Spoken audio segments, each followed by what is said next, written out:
Assalamualaikum warahmatullahi wabarakatuh. Jumpa lagi di channel Ruang Nusantara.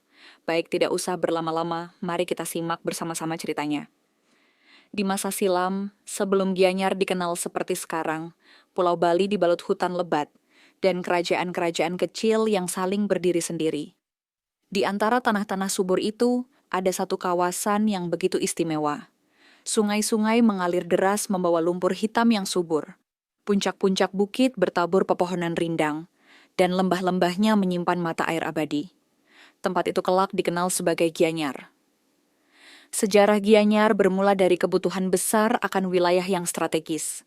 Di abad ke-14, Bali berada di bawah pengaruh kuat Majapahit, kerajaan besar dari Jawa Timur, yang mengirimkan ekspedisi untuk menguasai Bali.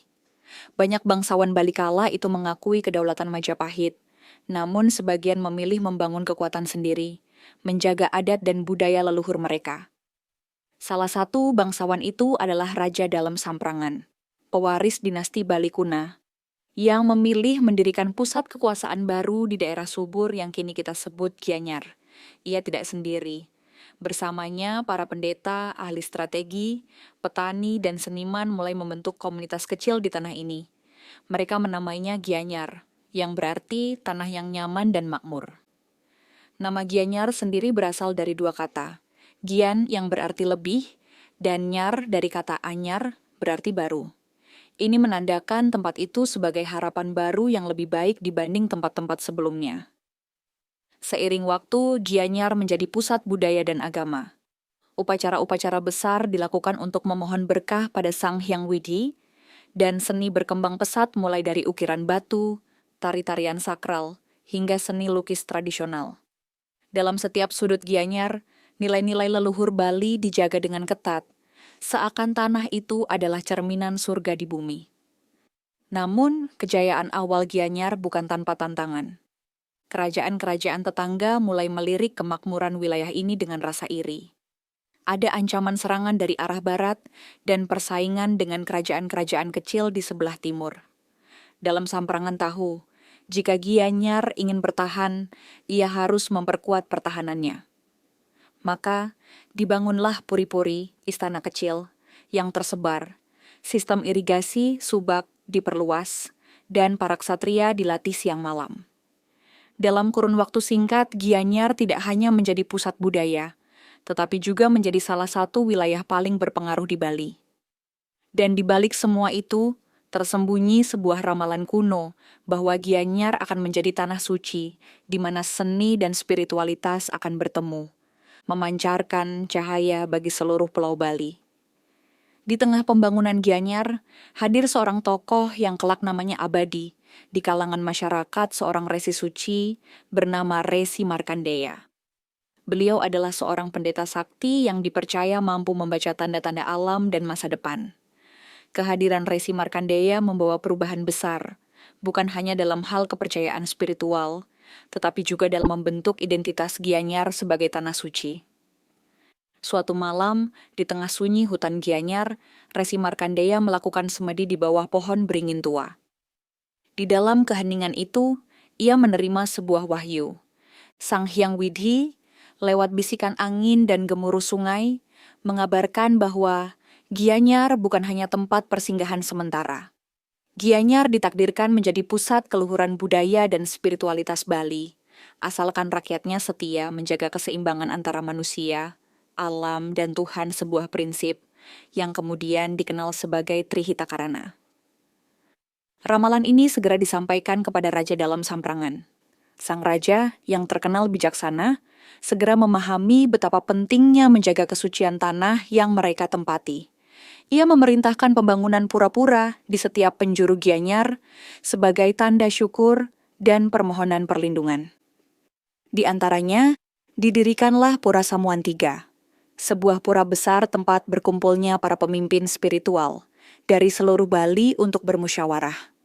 Konon, dari pura inilah lahir berbagai kesepakatan suci tentang tata cara adat dan upacara Bali yang lestari hingga kini.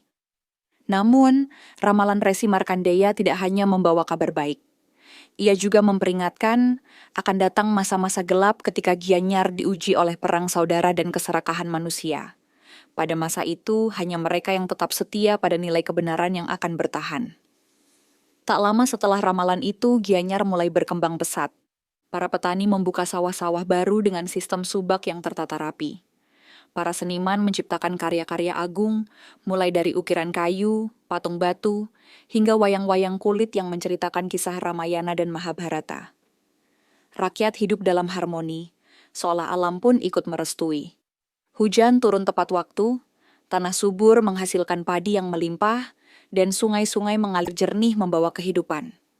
Tetapi, seperti yang sudah diperingatkan, kejayaan ini mulai menarik perhatian kerajaan-kerajaan tetangga. Aroma kekayaan Gianyar menyebar ke seluruh Bali, dan tidak semua pihak melihatnya dengan iri yang sehat. Perlahan-lahan, bayang-bayang ancaman mulai mengintai. Para prajurit mulai mengasah senjata. Dinding-dinding puri diperkuat.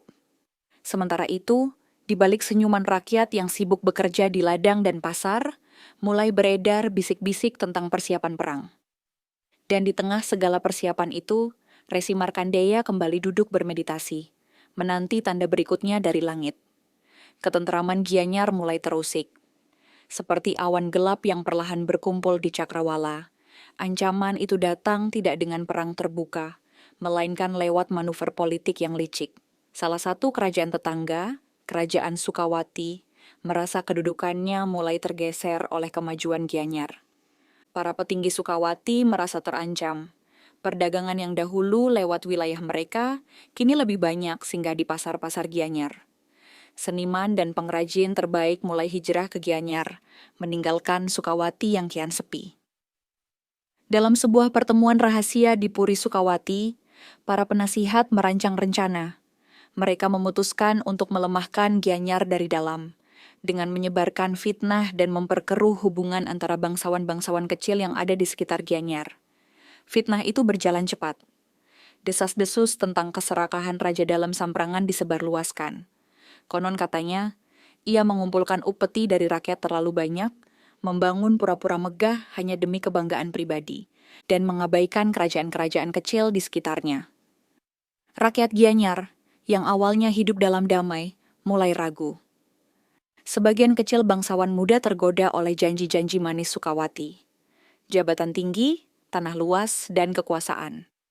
Perlahan-lahan, bibit perpecahan mulai tumbuh. Dalam Samprangan, yang sudah mendapat firasat buruk dari Resi Markandeya, tidak tinggal diam. Ia mengumpulkan para pemuka adat, para resi, dan para panglima untuk bermusyawarah.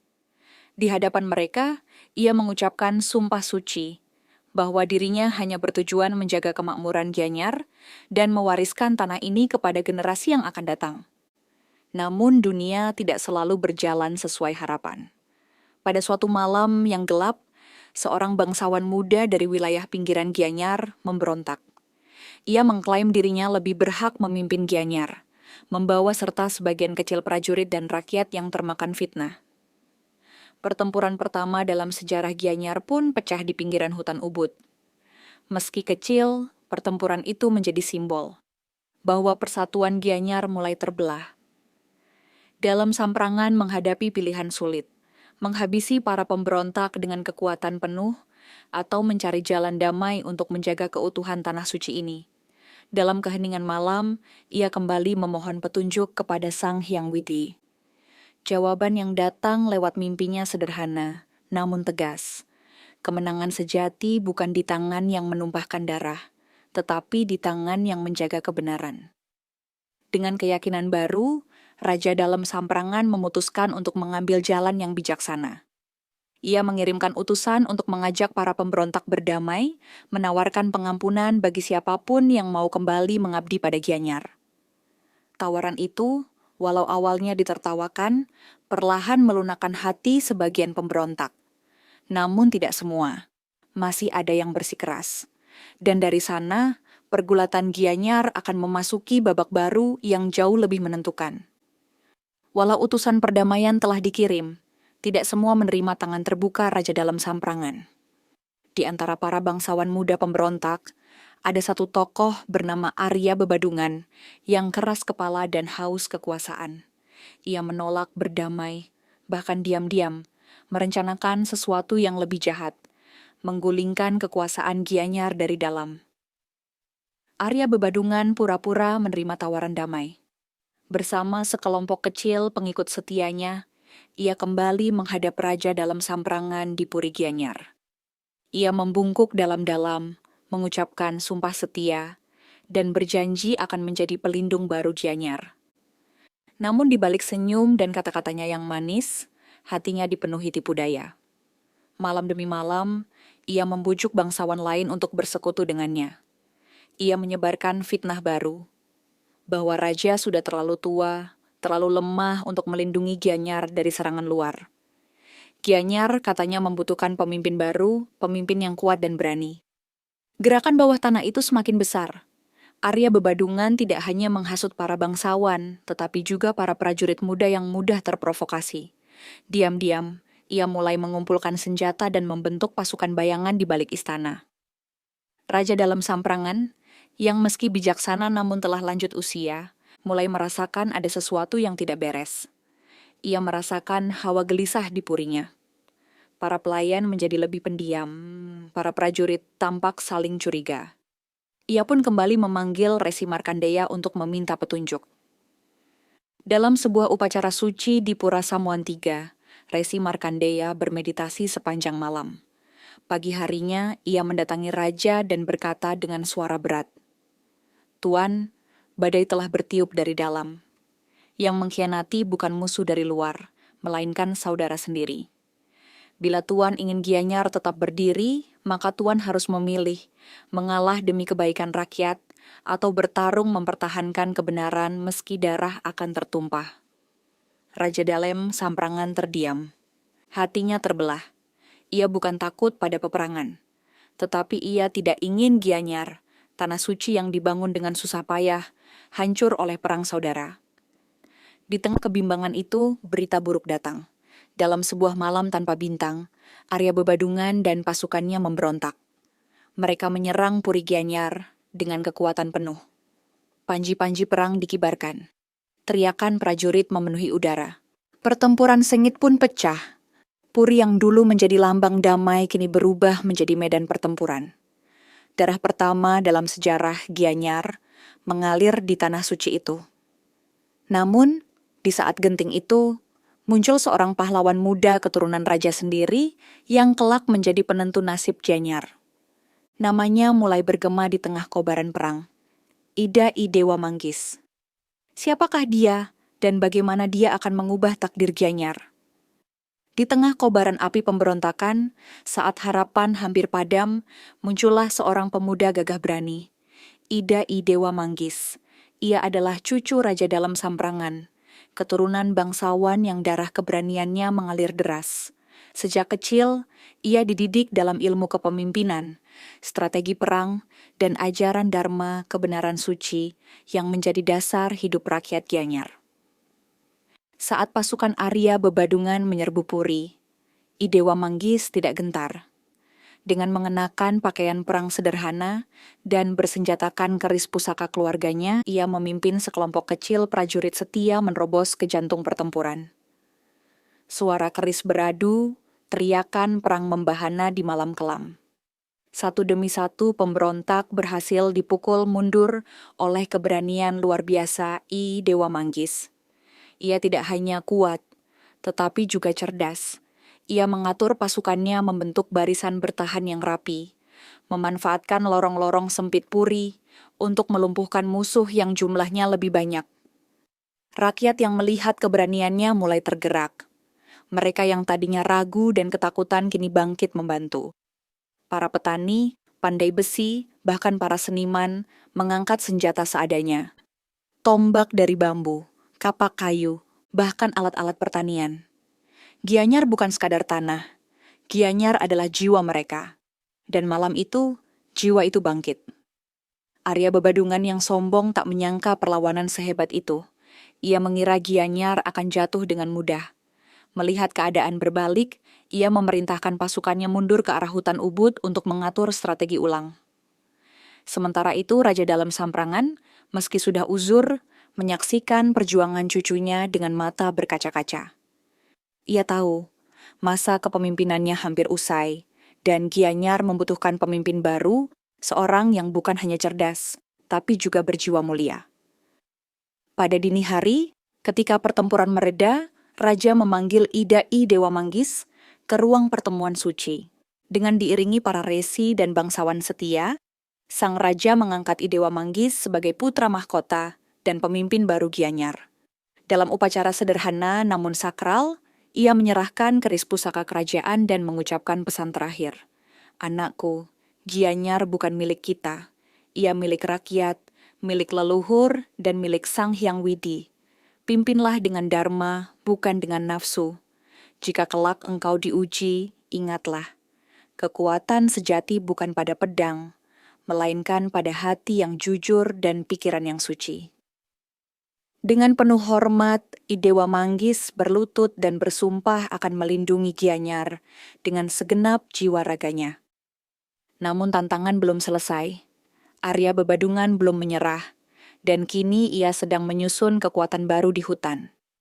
Gianyar menghadapi ancaman lebih besar, karena di balik pemberontakan Arya, ada pihak lain yang lebih licik, bersembunyi dalam bayang-bayang. Kekuatan gelap dari luar Gianyar. Masa depan Gianyar bergantung pada langkah pertama yang akan diambil sang pemimpin muda. Setelah kekalahannya di Puri Gianyar, Arya Bebadungan tidak menyerah begitu saja. Ia mundur ke hutan Ubud bersama sisa-sisa pasukannya yang setia, merancang rencana baru yang lebih berbahaya.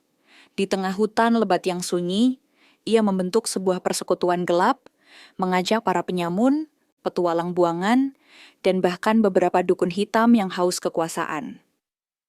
Dengan kekuatan barunya, Arya tidak hanya ingin merebut Gianyar, tetapi juga menghancurkan seluruh warisan dalam Samprangan. Ia yakin, hanya dengan menguasai Gianyar, ia bisa membangun kerajaan baru yang lebih besar dan lebih kuat. Di malam-malam penuh kabut, para dukun hitam memanggil kekuatan gaib untuk memperkuat pasukan Arya. Konon pasukan itu tidak akan hanya mengandalkan pedang dan tombak, tetapi juga ilmu hitam. Membuat prajurit kebal senjata, memperkeruh pikiran musuh, bahkan menciptakan ilusi yang bisa menyesatkan jalan prajurit Gianyar. Kabar tentang persekutuan ini sampai ke telinga Idai Dewa Manggis.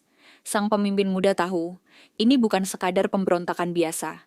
Ini adalah perang antara kebenaran dan kegelapan. Ia segera mengumpulkan para panglima dan resi-resi suci untuk membahas langkah berikutnya. Dalam sebuah sidang agung di Puri Gianyar, keputusan penting diambil. Gianyar tidak boleh membiarkan kejahatan tumbuh. Sebelum Arya memperkuat cengkeramannya, pasukan Gianyar harus menyerang lebih dulu. Namun, Idewa Manggis bukanlah pemimpin gegabah. Ia tahu, melawan kekuatan gelap membutuhkan lebih dari sekadar keberanian. Ia memerintahkan dibuatnya pasukan suci, prajurit-prajurit terlatih yang juga dibekali doa-doa suci, mantra pelindung, dan ajaran dharma. Resi Markandeya dan para pendeta turun tangan langsung. Mereka melakukan upacara-upacara pembersihan besar-besaran, menanamkan sarana jimat pelindung di pakaian prajurit, dan membekali mereka dengan keyakinan bahwa kebenaran akan selalu lebih kuat daripada tipu daya. Di tengah persiapan itu, rakyat Gianyar menunjukkan dukungan penuh. Para ibu menganyam pelindung berbentuk trisula kecil dari daun kelapa, para petani menyumbangkan hasil panen untuk persediaan perang, para seniman menciptakan tarian-tarian suci sebagai tanda penghormatan kepada para dewa. Gianyar bukan sekadar bersiap berperang, Gianyar bersiap membela kehormatan tanah leluhur. Akhirnya, tibalah malam sebelum penyerangan. Di bawah langit bertabur bintang, Idewa Manggis berdiri di hadapan pasukannya. Ia tidak membawa banyak kata-kata, hanya sebuah kalimat pendek yang membakar semangat. Kita bukan bertarung untuk kekuasaan, kita bertarung untuk kebenaran, untuk Gianyar, untuk anak cucu kita kelak. Sorak-sorai membahana, genderang perang ditabuh. Pasukan Gianyar dalam kekuatan penuh bergerak menuju hutan Ubud, tempat di mana pertempuran menentukan nasib Gianyar akan segera pecah. Dan di hutan itu, kegelapan telah menanti. Malam itu, hutan Ubud menjadi saksi bisu atas bentrokan dua kekuatan besar. Di satu sisi, Pasukan Gianyar yang dipimpin Idadipapa Dewa Manggis berpijak di atas dharma dan keyakinan suci. Di sisi lain, pasukan gelap Arya Bebadungan yang penuh tipu daya dan sihir hitam. Saat fajar mulai merekah, genderang perang dipukul bertalu-talu. Pasukan Gianyar dengan formasi rapi bergerak pelan memasuki hutan. Di depan mereka, kabut tebal menggantung, membuat jarak pandang hanya beberapa langkah saja. Tapi Dewa Manggis tahu, musuh telah bersiap menunggu di dalam bayang-bayang. Tiba-tiba dari balik pepohonan muncul pasukan Arya Bebadungan. Mereka mengenakan pakaian hitam pekat, beberapa dengan wajah tertutup topeng menyeramkan. Di tangan mereka, senjata berkilau, dan di dada mereka, jimat-jimat hitam berayun. Pertempuran pecah seketika. Benturan pedang dengan tombak menggema di seluruh penjuru hutan. Anak panah beterbangan di udara, menembus kabut. Dewa Manggis dengan gerakan cekatan, memimpin pasukannya menahan serangan demi serangan. Ia bukan hanya seorang panglima. Ia menjadi semangat hidup bagi seluruh prajurit Gianyar. Namun, keunggulan jumlah dan ilmu hitam pasukan Arya Bebadungan membuat pertempuran menjadi berat. Beberapa prajurit Gianyar mulai terjebak dalam ilusi yang diciptakan para dukun hitam. Hutan yang seolah berputar, bayangan musuh yang bermunculan dari segala arah. Melihat keadaan itu, Resi Markandeya yang turut menyertai pasukan segera bertindak. Ia menanamkan batu suci di tanah tempat pasukan Gianyar berpijak, membaca mantra pelindung sambil mengibaskan dupa harum ke seluruh medan pertempuran. Perlahan, kabut jahat mulai tersibak dan ilusi-ilusi musuh menghilang. Pasukan Gianyar kembali bangkit. Dewa Manggis mengatur strategi baru. Membagi pasukannya dalam 3 kelompok kecil untuk mengepung pasukan Arya dari 3 arah. Ia sendiri memimpin kelompok utama yang langsung mengincar pusat komando Arya Bebadungan. Pertempuran di pusat hutan menjadi klimaks yang menentukan. Akhirnya, di bawah pohon besar berlumut, Dewa Manggis berhadapan langsung dengan Arya Bebadungan. 2 pemimpin muda, 2 jalan hidup yang bertolak belakang, saling bertatapan. Tanpa banyak kata, keduanya saling serang. Duel itu sengit. Pedang bertemu pedang, suara logam bergema keras. Arya Bebadungan, dengan kelicikannya, mencoba menggunakan jurus-jurus gelap untuk menjatuhkan Dewa Manggis. Namun, berkat sarana suci yang melindungi, Dewa Manggis tetap teguh, seolah dilindungi kekuatan para leluhur. Dalam satu momen menentukan, Dewa Manggis berhasil menangkis serangan Arya dan membalas dengan satu tebasan cepat. Arya Bebadungan terjatuh, pedangnya terpental jauh. Pasukan Arya yang melihat pemimpin mereka kalah langsung kocar-kacir. Beberapa melarikan diri ke dalam hutan, sebagian menyerah, dan sisanya ditangkap hidup-hidup. Dewa Manggis, dengan sikap bijaksana, tidak membantai mereka. Ia memerintahkan agar para tawanan diperlakukan dengan baik dan diberikan pilihan, kembali ke jalan kebenaran atau diasingkan jauh dari Gianyar. Di hutan yang kini kembali sunyi, Dewa Manggis menancapkan panji suci Gianyar, tanda bahwa kebenaran telah menang. Namun kemenangan ini bukanlah akhir, sebab jauh di luar Gianyar, kerajaan-kerajaan besar mulai memperhatikan bangkitnya kekuatan baru ini. Dan tidak semua dari mereka berniat bersahabat. Setelah kemenangan di hutan Ubud, Gianyar memasuki masa yang penuh harapan baru. Bekas luka pertempuran masih terlihat di mana-mana tanah berlubang, pepohonan tumbang, dan pura-pura kecil yang rusak. Namun semangat rakyat Gianyar membara lebih kuat dari sebelumnya. Dewa Manggis, kini sebagai pemimpin sah Gianyar, mengumumkan awal zaman baru. Masa rekonstruksi dan pemurnian tanah suci. Ia menyadari bahwa kekuatan sejati sebuah kerajaan bukan terletak pada jumlah pasukannya, melainkan pada keharmonisan rakyat dan ketinggian budayanya. Langkah pertama yang ia ambil adalah membangun kembali pura-pura yang rusak. Ia memerintahkan seluruh pendeta dan rakyat untuk bersama-sama membersihkan tempat suci, memperbaiki arca-arca yang patah, dan memulihkan upacara-upacara keagamaan yang sempat terhenti akibat perang. Pura terbesar yang mendapat perhatian khusus adalah Pura Samuan III. tempat yang dianggap pusat spiritual Gianyar. Upacara agung diadakan di sana untuk memohon restu kepada para dewa dan leluhur. Rakyat dari segala penjuru Gianyar berbondong-bondong datang membawa persembahan, mengenakan pakaian adat terbaik mereka. Kemudian, Idewa Manggis mengarahkan pembangunan subak-subak, baru sistem irigasi tradisional Bali, agar pertanian dapat kembali hidup. Ia tahu, tanpa sawah dan panen yang baik, rakyat Gianyar tidak bisa sejahtera. Tidak hanya itu, ia juga memperhatikan bidang seni. Para pengukir, penari, dan pelukis yang sempat melarikan diri akibat perang, diajaki kembali. Gianyar pun pelan-pelan berubah menjadi pusat seni di Bali. Tari-tarian sakral diciptakan ulang, ukiran-ukiran rumit menghiasi pura dan istana, dan musik gamelan kembali menggema di balai-balai desa. Di bawah kepemimpinan Ewu Dewa Manggis, Gianyar menjadi kerajaan yang seimbang. Kuat dalam pertahanan, subur dalam pertanian, makmur dalam seni, dan luhur dalam spiritualitas. Namun, kejayaan ini menarik perhatian dari kerajaan-kerajaan besar lain di Bali, terutama Kerajaan Mengwi dan Kerajaan Kelungkung.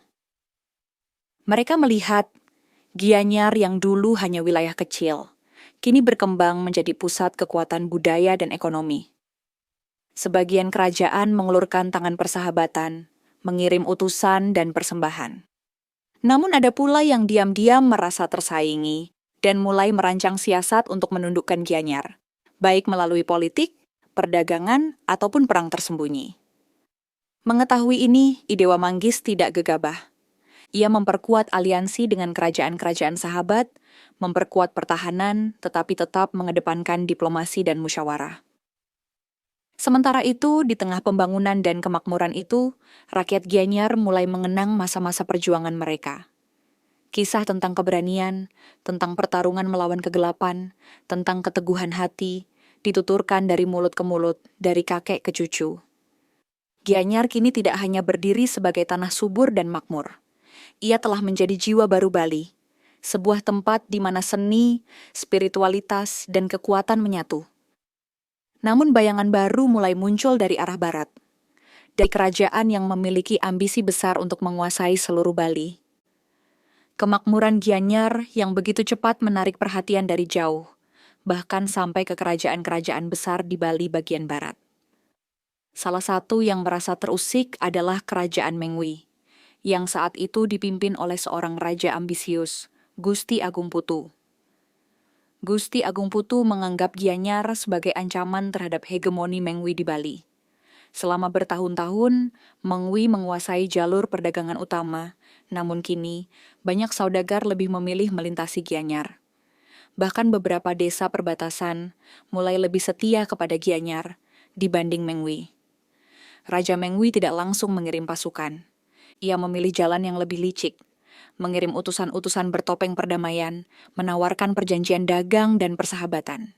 Namun di balik itu, mereka diam-diam berusaha memecah belah Gianyar, dari dalam mengadu domba antar bangsawan, menyuap kepala-kepala desa, dan bahkan mencoba membujuk seniman Gianyar untuk pindah ke Mengwi. Ida Idewa Manggis menyadari siasat ini. Dengan kebijaksanaan yang telah diasah dari pengalaman masa perang, ia mengatur strategi pertahanan halus, mempererat persatuan di dalam Gianyar, memperkuat ikatan adat, dan meningkatkan kesejahteraan rakyat. Ia tahu musuh dari luar hanya bisa menang jika Gianyar rapuh dari dalam. Sebagai bagian dari langkah perlindungan, Idewa Manggis memerintahkan pembentukan Banjar, yaitu organisasi sosial yang memperkuat persatuan di tingkat desa. Melalui Banjar, rakyat dilatih tidak hanya untuk bekerja sama dalam kegiatan adat dan agama, tetapi juga dalam pertahanan desa. Di sisi lain, Gianyar memperluas jaringan diplomas. Idewa Manggis menjalin hubungan erat dengan kerajaan-kerajaan sahabat seperti Kelungkung dan Bangli, membentuk ikatan yang lebih kuat berbasis budaya dan upacara keagamaan bersama. Namun, Gusti Agung Putu bukanlah lawan sembarangan. Ketika upaya infiltrasi halus gagal, ia mulai mengancam secara terbuka, memutus jalur dagang, menahan saudagar Gianyar yang lewat wilayahnya. Bahkan menghasut kerajaan-kerajaan kecil di sekitarnya untuk mengganggu stabilitas Gianyar. Situasi menjadi semakin genting. Para penasihat di Puri Gianyar memperingatkan bahwa perang besar mungkin tak terhindarkan. Di tengah kegelisahan itu, I Dewa Manggis memutuskan untuk mengambil langkah besar, memperkokoh spiritualitas rakyat Gianyar agar tidak mudah goyah menghadapi ancaman apapun. Ia memanggil para resi, pendeta, dan pemuka adat dari seluruh Gianyar ke sebuah pertemuan suci. Di sana, di hadapan para pemimpin rohani dan rakyatnya, I Dewa Manggis menyatakan, Gianyar bukan dibangun dengan pedang, melainkan dengan hati yang setia. Jika kita menjaga kesucian hati kita, tak ada kekuatan kegelapan yang mampu menghancurkan kita. Semangat rakyat kembali menyala.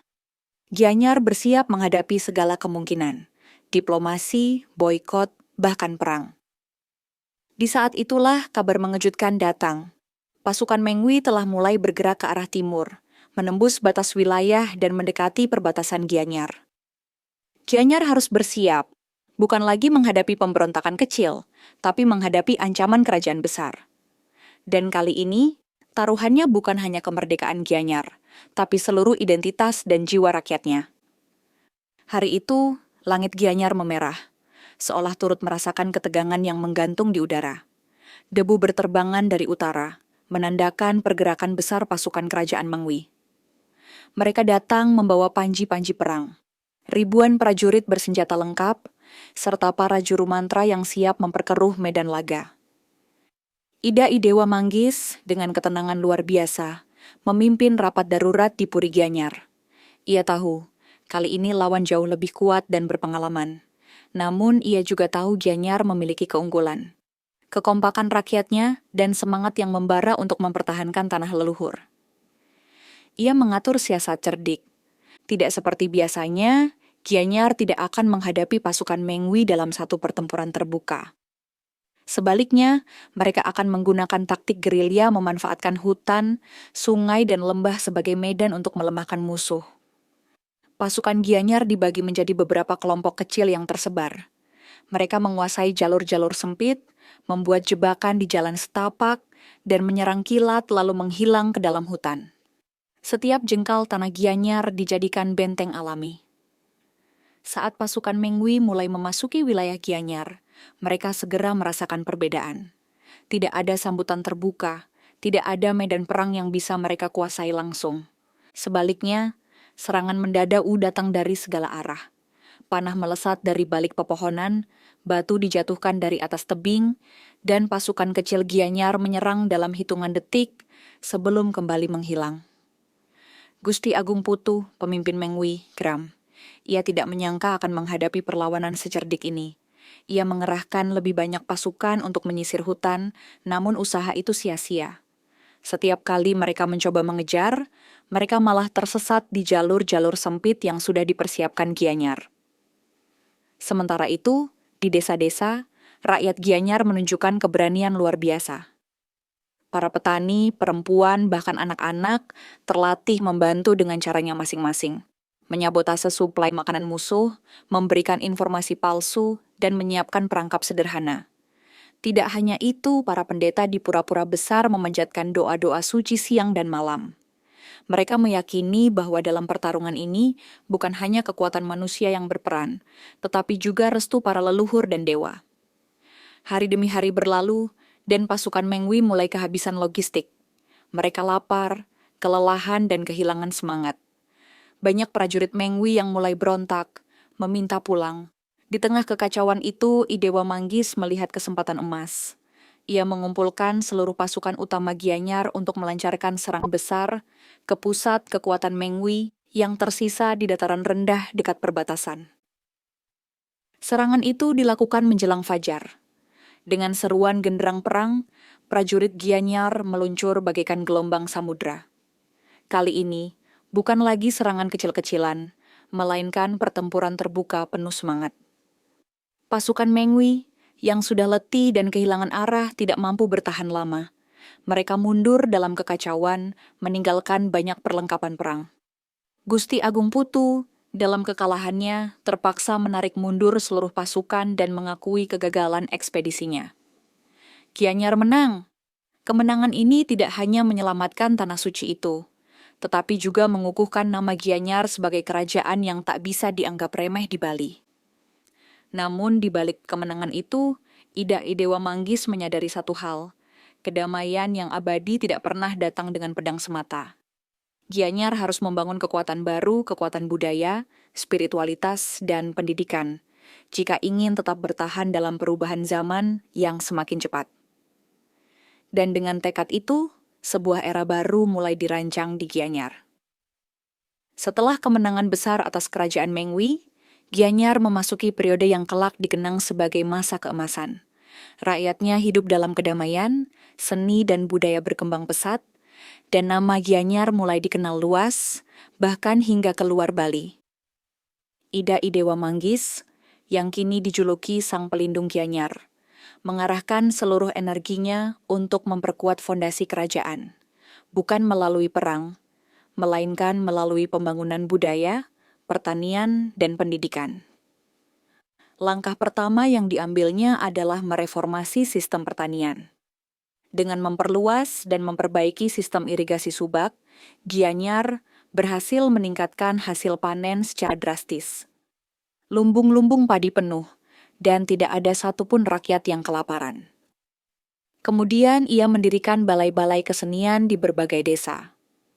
Di tempat-tempat ini, anak-anak muda diajarkan berbagai seni tradisional, menari, melukis, mengukir, dan memainkan gamelan.